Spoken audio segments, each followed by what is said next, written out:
Saludos de éxito divino, hermano y hermana. Bienvenidos a Escuela Sabática Profundizada, lección titulada El origen y la naturaleza de la Biblia. Soy el ministro Enoc Martín, con ustedes en el análisis profundo de la palabra de Dios.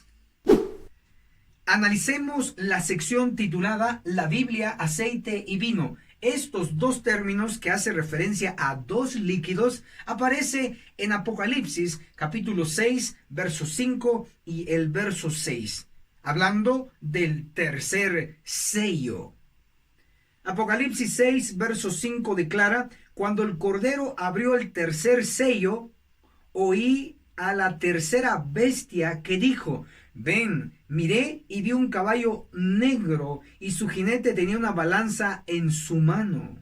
Verso 6. Oí como una voz en medio de las cuatro bestias que decía: una medida de trigo por un denario y 3 medidas de cebada por un denario, pero no dañéis el vino ni el aceite. Esta orden viene desde el propio trono de Dios, descrito en Apocalipsis 4 y Apocalipsis 5. La orden declara: no dañéis ni el aceite ni el vino. Este simbolismo, ¿qué es lo que encierra? Vamos juntos a redescubrirlo. Lo primero que debe saberse es que el aceite es símbolo del Espíritu Santo, y los estudiantes sensatos de la Biblia están todos de acuerdo que el aceite representa al Espíritu Santo, y podemos citar varias partes de la Biblia que lo corroboran. Por ejemplo, Salmos 45, el verso 7. Tenemos también Isaías capítulo 61 del verso 1 al verso 3. Zacarías el profeta en el capítulo 4, el verso 12 lo corroboran. Pero también tenemos nosotros la luz del espíritu de profecía, y leeremos el libro específico de palabras de vida del gran maestro. El capítulo titulado El premio inmerecido, la página 336 declara: el aceite es un símbolo del Espíritu Santo. Así de claro. Entonces queda asentado que el aceite representa al Espíritu Santo. Ahora, juntos, veamos lo que significa el vino en este análisis. Primera de Corintios capítulo 11, el versículo 25 hace una conexión entre la copa que tiene el vino con la sangre de Cristo. Y Levítico capítulo 17, versículo 11 nos declara enfáticamente que en la sangre está la vida. Entonces, el vino se conecta con la sangre de Cristo, y la sangre contiene vida. Por lo tanto, lo que representa el vino es vida. Repasando, el aceite representa al Espíritu Santo, el vino representa la vida. Que quede eso en mente. Ahora, leamos lo que dice uno de los 4 evangelios referente a este análisis. San Juan capítulo 6, el versículo 63, la última parte, declara: las palabras, subráyese, que yo os he hablado son espíritu y son vida. Las palabras directas de Cristo son, número 1, espíritu, entre paréntesis, aceite, porque el aceite simboliza al Espíritu Santo. Las palabras de Cristo son, número 2, vida, y entre paréntesis, vino, porque el vino representa vida. Cuando Cristo declaró que las palabras que él había hablado son espíritu y son vida, lo que nos enseña es que en el simbolismo El espíritu y la vida están bajo la frase aceite y vino. El aceite y el vino representan sus palabras, y la palabra de Dios hoy la conocemos como Biblia. La Biblia entonces está representada por el aceite y el vino. Maravilloso. Con esto que se ha explicado, entenderemos a la perfección el tercer sello que nos señala el origen de la Biblia. Analicemos la sección titulada El caballo negro y el origen de la Biblia. Leamos Apocalipsis capítulo 6, que contiene gran parte de los 7 sellos. Pero específicamente vamos a centrarnos en el tercer sello para descubrir el origen, la época de que surgió la Biblia. Apocalipsis capítulo 6, versículos 5 y versículo 6 declara: Cuando el Cordero abrió el tercer sello, oí a la tercera bestia que dijo: Ven. Miré y vi un caballo negro, y su jinete tenía una balanza en su mano. Versículo 6. Y oí como una voz en medio de las 4 bestias que decía: una medida de trigo por 1 denario, 3 medidas de cebadas por 1 denario, pero no dañéis el vino ni el aceite. Bien. Hasta aquí, en nuestro nivel explicativo, hemos ya dado a conocer que el aceite y el vino representan la Biblia. Entonces, el caballo negro está conectado con la Biblia. Ahora explicaremos por qué el caballo negro está de ese color. Todo es perfección, nada es casualidad en el volumen sagrado.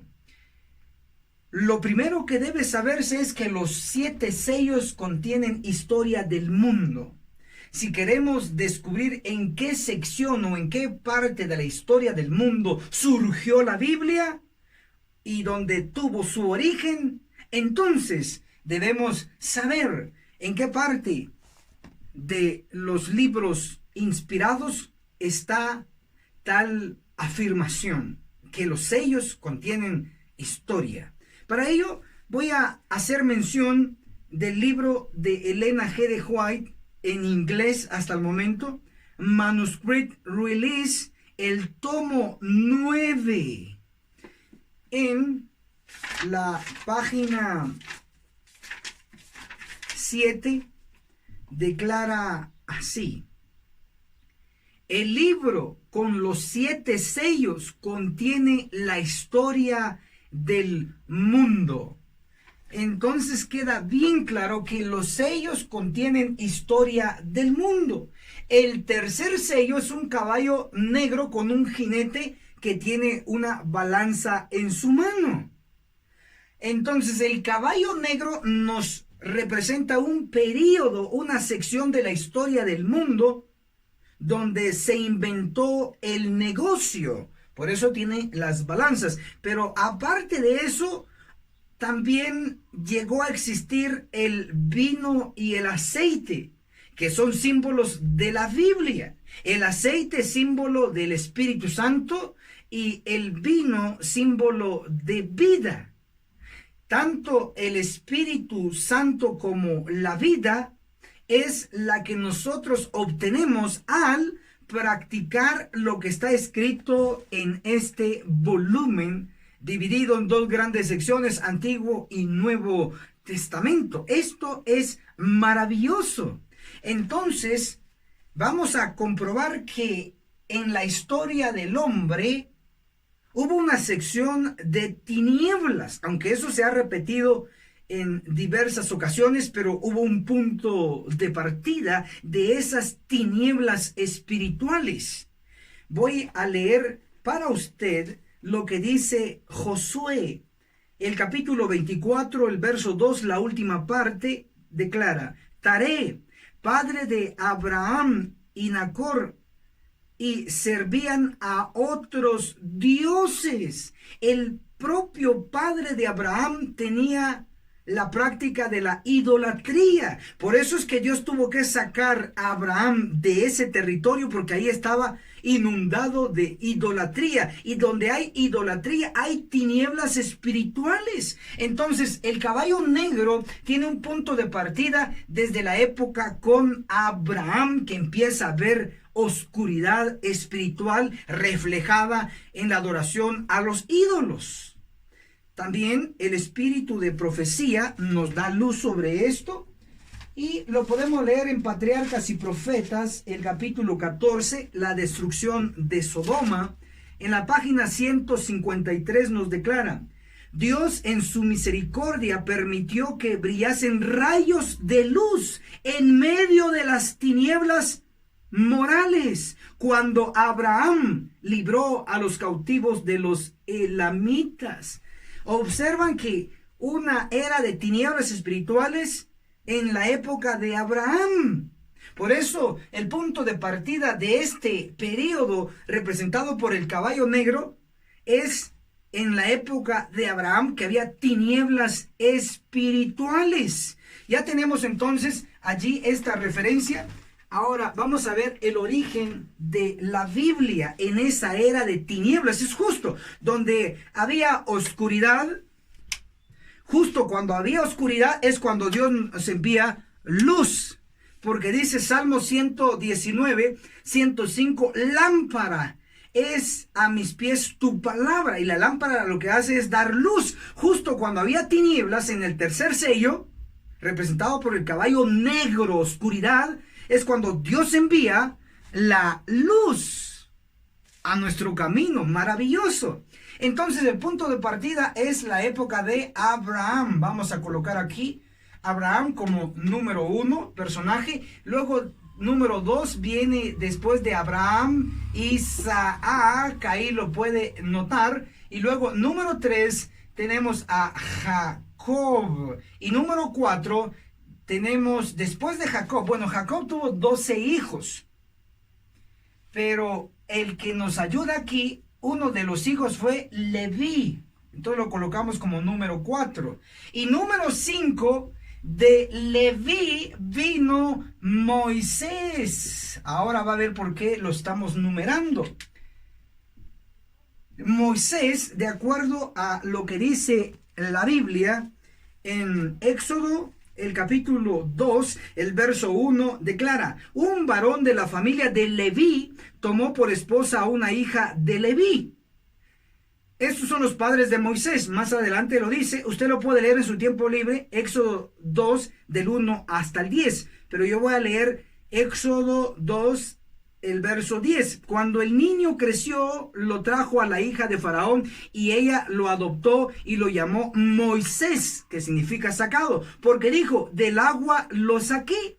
Entonces tenemos estos 5 personajes. El punto de partida donde empieza a surgir la Biblia es desde la época de Abraham, que en la época de Abraham había tinieblas espirituales. Y aquí, en medio de estas tinieblas espirituales, surge la Biblia. Viene Abraham, luego viene Isaac, de Isaac, Jacob, y luego Leví, y de Leví viene Moisés, el personaje número 5, y con el personaje número 5 empieza a escribirse la Biblia en la era de tinieblas espirituales. ¡Qué maravilloso! Voy a leer lo que dice también el espíritu de profecía, conflicto de los siglos, en la introducción. En la introducción nos dice así: conflicto de los siglos. En la introducción, en algunos libros aparece en la página 7, pero en el mío no aparece numerado, solo en la introducción. Declara: la redacción de la palabra escrita empezó en tiempo de Moisés. Desde Moisés, el historiador de la creación y el legislador, hasta Juan, el narrador de las verdades más sublimes del Evangelio. Aquí el conflicto de los siglos nos pone de punto de partida cuando surge la Biblia con Moisés y concluye con Juan el revelador. ¿Y aquí qué se escribió? La Biblia. Pero quiero resaltar que la Biblia surge en una era de tinieblas espirituales bajo el simbolismo de el tercer sello, caballo negro, donde había oscuridad, tinieblas, surge la Biblia, nuestra luz espiritual. Por eso digo que nada es casualidad, todo es perfecto. Ahora debo dejar claro por qué no con el personaje 4 o el personaje 3 o el personaje 2 o el personaje 1 no vino la Biblia, sino que vino justo con el personaje número 5, Moisés.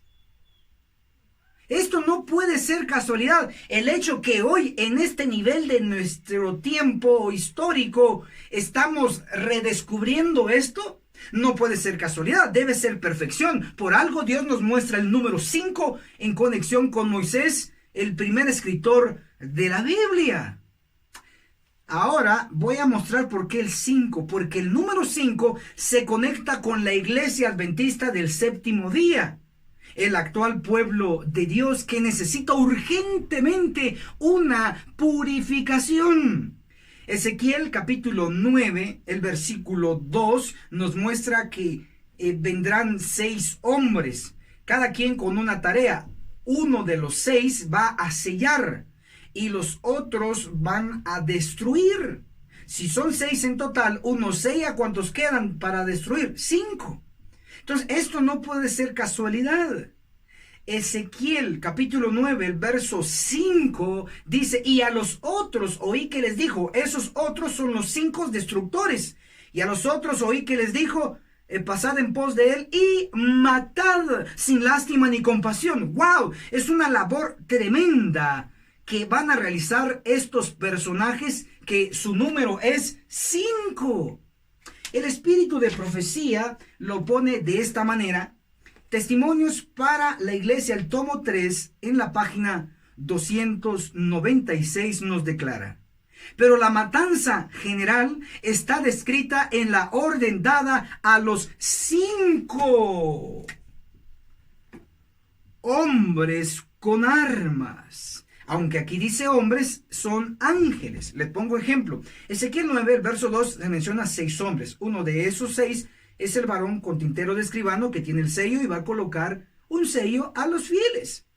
Aunque en Ezequiel 9 a este varón con el sello se le llama hombre, en Apocalipsis capítulo 7, el verso 2, hablando de este mismo personaje, dice: y luego otro ángel subió del este con el sello del Dios vivo. Nótese que en Apocalipsis ya no se le llama varón, sino que se le llama ángel con el sello. Puesto que el varón o el hombre de Ezequiel 9 que tiene el sello es un ángel, implica que los otros, los 5 destructores, aunque se les llama hombres, también son ángeles. Y la Biblia y el espíritu de profecía son amplios en definir quiénes van a ejecutar, quiénes van a cortar a la cizaña. Mateo capítulo 13, el versículo 38 y el versículo 48 nos dicen claramente que los segadores de la cizaña son los ángeles. El espíritu de profecía en Testimonios para los Ministros, versión antigua, en la página 47, dice enfáticamente que la obra de separación no es encomendada en manos de hombre alguno, sino es encomendada en los ángeles. Son los ángeles que van a ejecutar y van a cortar.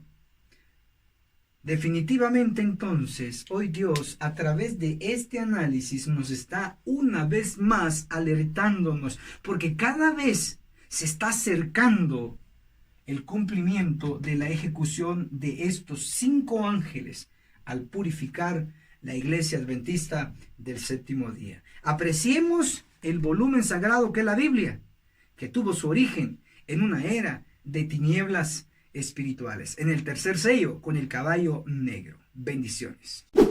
Analicemos la sección titulada La naturaleza divina y humana de la Biblia. El texto inicial a meditar es San Juan capítulo 1, versículo 1. En el principio ya existía el Verbo, y el Verbo estaba con Dios, y el Verbo era Dios. Lo que usted tiene que saber como básico es que un verbo es acción, un verbo es una palabra. Y dice que el Verbo era Dios, la palabra era Dios. Léase San Juan capítulo 1, versículo 14. Y el Verbo se hizo carne y habitó entre nosotros, lleno de gracia y de verdad. Sabemos que el Verbo que se hizo carne es Cristo. Entonces a Cristo se le compara con la palabra. Hay un paralelismo entre Cristo, el Hijo de Dios, y la palabra que nos da luz. Pongamos un breve ejemplo. San Juan, el capítulo 14, el versículo 6, Jesús respondió: yo soy la verdad. San Juan 17:17 declara: santifícalos en la verdad, tu palabra es verdad. Entonces tenemos a Cristo como la verdad y tenemos a la palabra, pongamos aquí Biblia, como la verdad. Entonces hay una conexión impresionante entre Cristo y la palabra. Sabiendo esto, entonces veamos que la naturaleza de Cristo, la primera es divina y la segunda es humana. Como Hijo de Dios, como Dios, Cristo es divino. Siempre ha tenido esa naturaleza divina. Pero al nacer a través de la Virgen María, Cristo adquirió para siempre su naturaleza humana y adquirió el título del Hijo del Hombre. Entonces Cristo tiene dos naturalezas, la divina representada por la D y la humana representada por la H. Entonces, puesto que Cristo es la verdad y la palabra Biblia es la verdad, son iguales, e implica entonces que la palabra, la Biblia, también tiene dos naturalezas. Uno representado por la D divina y otro representado por la H humana.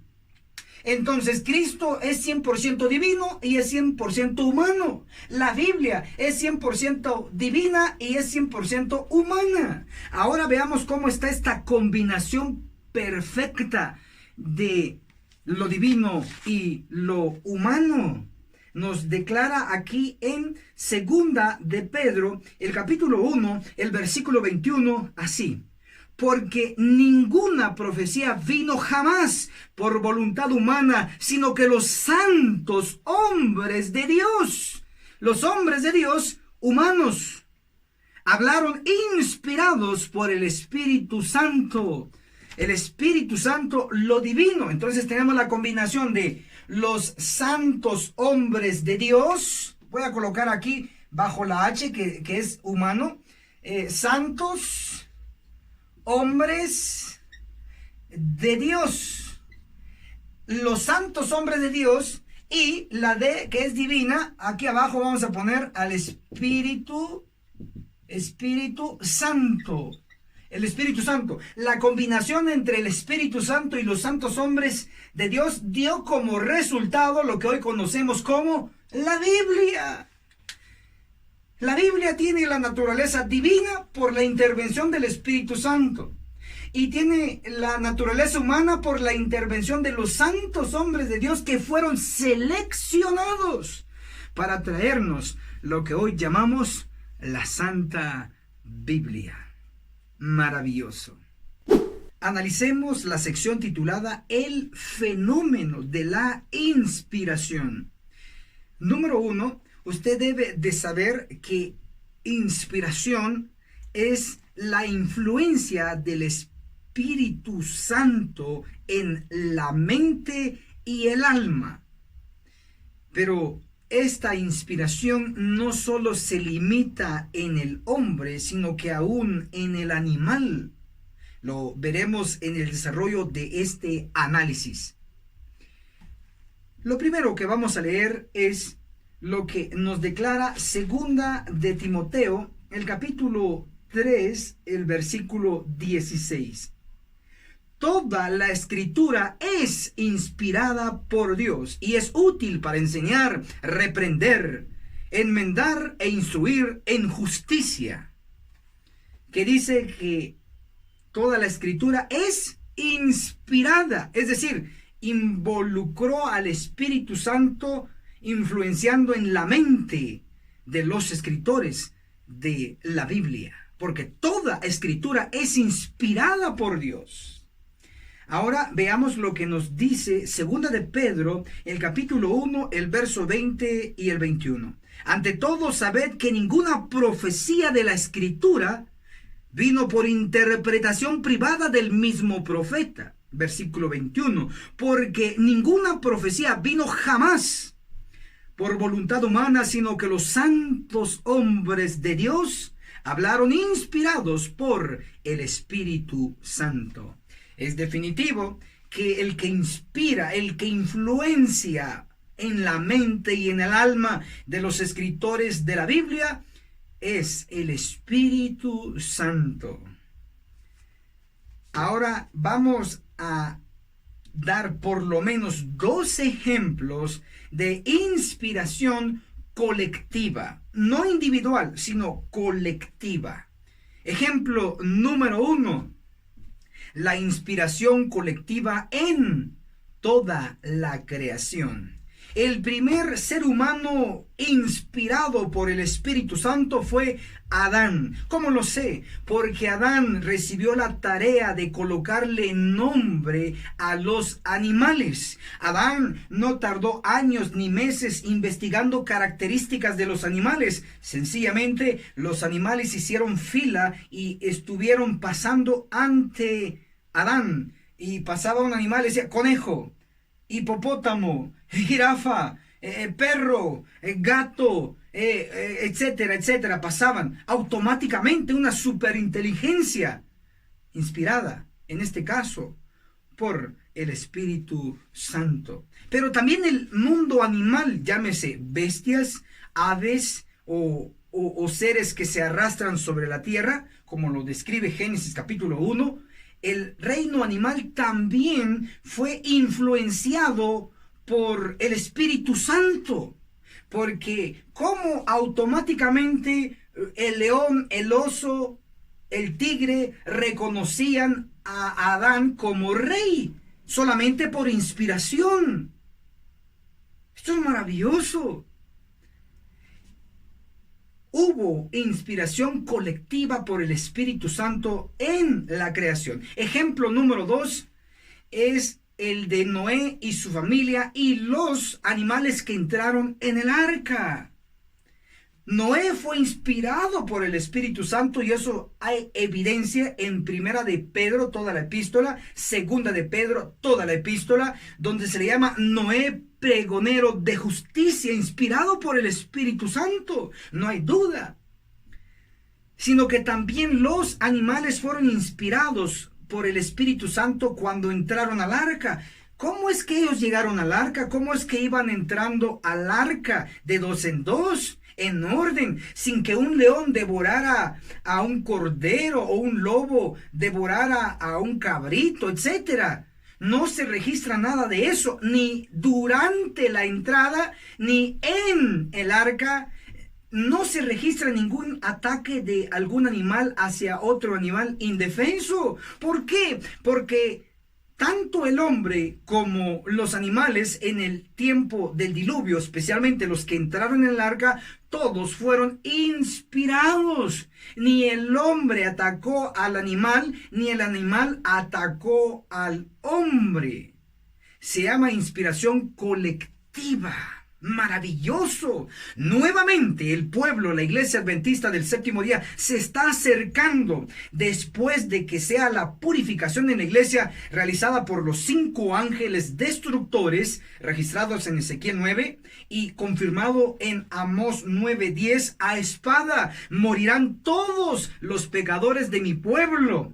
Cuando ocurra la purificación en la iglesia, como lo dice Testimonios para la Iglesia, el tomo 5, página 75, pero los días de la purificación de la iglesia se aproximan velozmente. Dios se propone tener un pueblo puro y leal. Amén. Cuando la iglesia ya esté purificada, entonces nuevamente habrá una inspiración colectiva, como hubo en la creación, como hubo en el arca y como lo habrá ahora en la iglesia adventista del séptimo día, cuando esté purificada. Maravilloso. Analicemos la sección titulada Gabriel, inspirado para interpretar. El libro de Daniel, el capítulo 10, el versículo 21 declara: primero te diré lo que está escrito en el libro de la verdad, haciendo referencia a la Biblia. Ninguno me ayuda en estas cosas sino Miguel, vuestro príncipe. El que está hablando aquí es el ángel Gabriel. Y eso se puede comprobar con el espíritu de profecía en el libro Profetas y Reyes, el capítulo Los profetas de Dios que les ayudaban, en la página 418. Durante 3 semanas Gabriel luchó con las potestades de las tinieblas. Y antes que terminara la contienda, Cristo mismo acudió en auxilio de Gabriel. Está Gabriel y está Miguel, que es Cristo, ambos trabajando en favor de la humanidad. Pero Daniel, capítulo 10, el verso 21, primero te diré lo que está escrito en el libro de la verdad, dice Gabriel. Ninguno me ayuda en estas cosas sino Miguel, vuestro príncipe. ¿Quién es el que le ayuda al ángel Gabriel a entender y a explicar el libro de la verdad? Cristo. Pero esto nos deja la enseñanza que aún el ángel Gabriel necesita la intervención divina para interpretar las escrituras. Eso indica que el diablo no entiende perfectamente la Biblia. Solamente a través de las interpretaciones de los santos hombres de Dios, como lo declara Segunda de Pedro, capítulo 1, el verso 21, solamente a través de estos santos hombres de Dios, inspirados por el Espíritu Santo, que han interpretado las Escrituras, es como el diablo ha llegado a entender la Biblia. Maravilloso.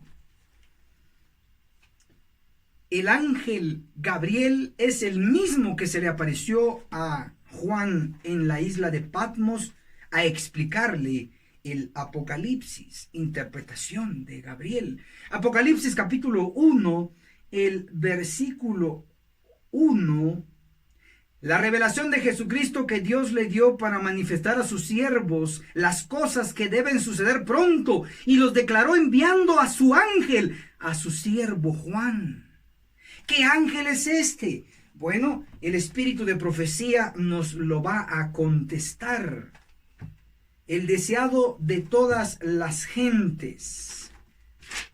En la página 73, el capítulo La voz que clama en el desierto. El Salvador habla de Gabriel en el Apocalipsis diciendo que la declaró enviándola por su ángel a Juan, su siervo. ¿Quién es entonces el ángel que le ayudó a comprender el Apocalipsis a Juan? Fue Gabriel. ¿Quién le interpretó y le explicó lo que no entendía Daniel? Gabriel. Entonces Gabriel es un ángel intérprete también. Y si es intérprete, entonces Gabriel necesariamente ha necesitado ser inspirado por el Espíritu Santo. Y les reservo algo aquí, que se los voy a mostrar de una vez. Apocalipsis capítulo 19, el versículo 10 declara así. Vean. Yo me postré a sus pies para adorarlo. Este es Juan frente al ángel Gabriel. Se postró. Cuando él estaba explicando se postra Juan y miren qué le dice. Y él me dijo, no hagas eso. Yo soy siervo como tú. Y como tus hermanos que se atienen al testimonio de Jesús, adora a Dios, porque el testimonio de Jesús es el espíritu de profecía. Lo que voy a resaltar aquí no es lo que significa el testimonio de Jesús, sino que lo que voy a resaltar es que el ángel Gabriel le dice a Juan un profeta, le dice el ángel Gabriel, tranquilo, levántate, no te arrodilles, yo también soy hombre como tú, yo soy varón como tú, solo que tengo alas, pero sigo siendo un varón, una criatura. Levántate, porque yo soy siervo como tú. Si Juan era profeta y como profeta Juan tuvo que ser influenciado por el Espíritu Santo para escribir el Apocalipsis, entonces como Gabriel era como Juan, implica que el ángel Gabriel fue inspirado por el Espíritu Santo. Entonces, concluimos que tanto la inspiración funciona en ángeles creados como Gabriel, funciona en humanos creados como Adán, como Noé, como Pedro, como Juan y como el tercer Elías pronosticado en Malaquías 4:5, donde está la promesa profética, donde dice, aquí os envío al profeta Elías, antes que venga el día grande y terrible del Señor. Luego, testimonios para ministros en la página 475, explicando esa cita, dice, la profecía debe cumplirse. Alguien debe venir con el espíritu y el poder de Elías. Y cuando aparezca, los hombres posiblemente dirán, no interpretas las escrituras de la debida manera, déjame decirte cómo tienes que predicar tu mensaje. Si el hombre tuviera la posibilidad de encontrarse con Gabriel y Gabriel dar una explicación de las escrituras, los teólogos modernos muy posible le dirían a Gabriel, sin saber que fuera Gabriel, le dirían, tú no interpretas las escrituras de la debida manera, déjame decirte cómo tienes que interpretar, porque lo que estás predicando es muy duro. Eso no puede ser, porque Dios es amor. De igual manera, han hecho lo mismo con el tercer Elías, el Elías de nuestro tiempo, lo han rechazado. Su mensaje llegó desde el año 1930. Así como Dios ha inspirado a los profetas para escribir la Biblia, es necesario también la inspiración para explicar la Biblia. La inspiración por el Espíritu Santo. Vivimos en unos tiempos finales donde realmente ya no necesitamos, como en el pasado, que el Espíritu Santo inspiró a hombres para tener sueños, inspiró a hombres para tener visiones, inspiró a mujeres para tener sueños y visiones.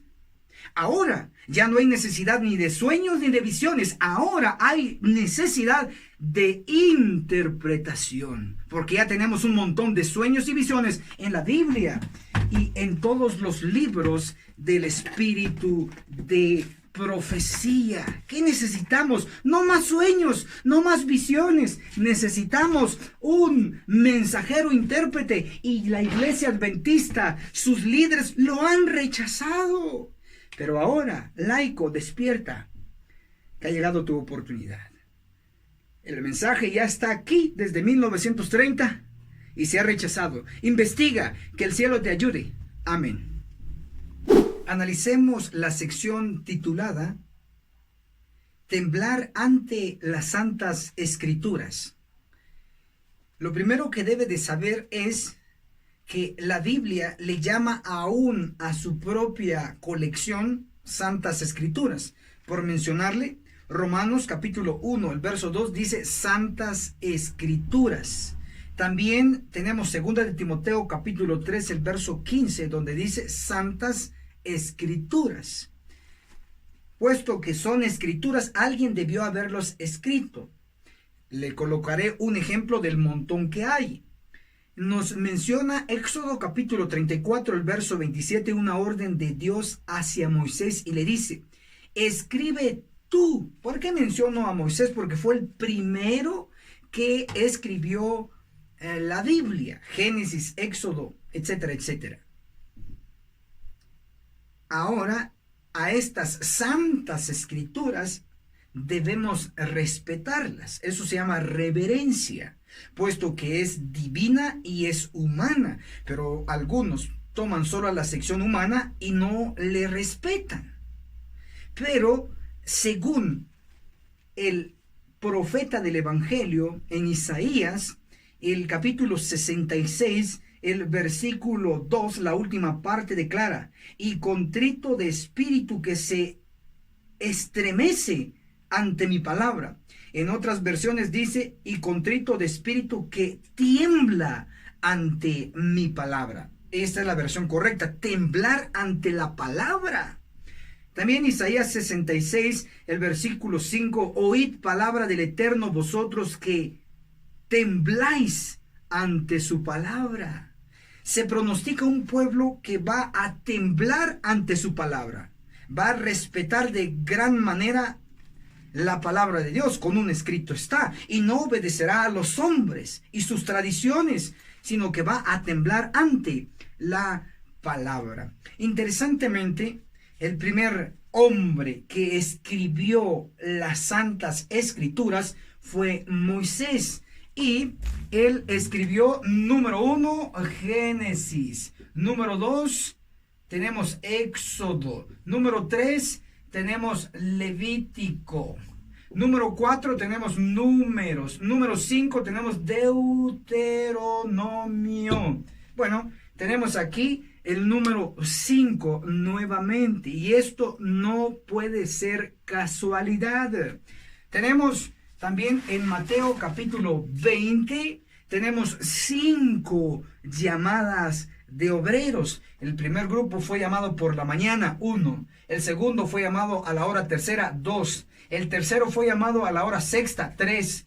El cuarto fue llamado a la hora novena, 4. Y el último está siendo llamado a la hora undécima, 5. 5 libros primeros que se destacan en la Biblia: Génesis, Éxodo, Levítico, Números y Deuteronomio. Y tenemos 5 llamadas de obreros para terminar la obra en este mundo. Y el último es de la hora undécima. ¿Por qué Dios insiste tanto con el 5? ¿Por qué? Porque estamos viviendo realmente justo en la frontera del inicio de la purificación de la iglesia, y Dios quiere llamarnos la atención de una y otra manera, de este ángulo y de este otro ángulo, para mostrarnos que Él ya ha comisionado a 5 ángeles para cortar y limpiar la cizaña dentro de su pueblo. Lo leo ahora en otro libro, Cartas y manuscritos con anotaciones, tomo 1, de Elena G. de White. En la página 189 declara: ven a esos hombres, 1, 2, 3, 4, 5, señalando a los ángeles. ¿No ven a esos hombres sanguinarios que vienen con sus armas? Ángeles van a venir armados, y serán 5. Todos aquellos que no tiemblan ante las santas escrituras, todos aquellos irreverentes que solo agarran lo que les conviene de las profecías y desechan lo demás, todos ellos serán cortados por 5 ángeles. Alerta. Y esto fue Escuela Sabática Profundizada. Hermano, hermana, hoy le tengo una petición. Por favor, aquí en los comentarios, sí, aquí en la sección de abajo, escríbanos desde qué país nos está viendo cada semana. También aquí en los comentarios coloque lo que aprendió hoy con esta lección que expusimos. También aquí en los comentarios colóquenos qué es lo más que le ha impresionado por lo expuesto. Y si tiene que agregar algo, una cita de la Biblia, alguna cita del Espíritu de Profecía, hágalo aquí abajo. Si tiene alguna pregunta, escríbalo aquí en los comentarios. ¿Para qué? Para que los demás se enteren y también puedan crecer junto con usted y junto conmigo.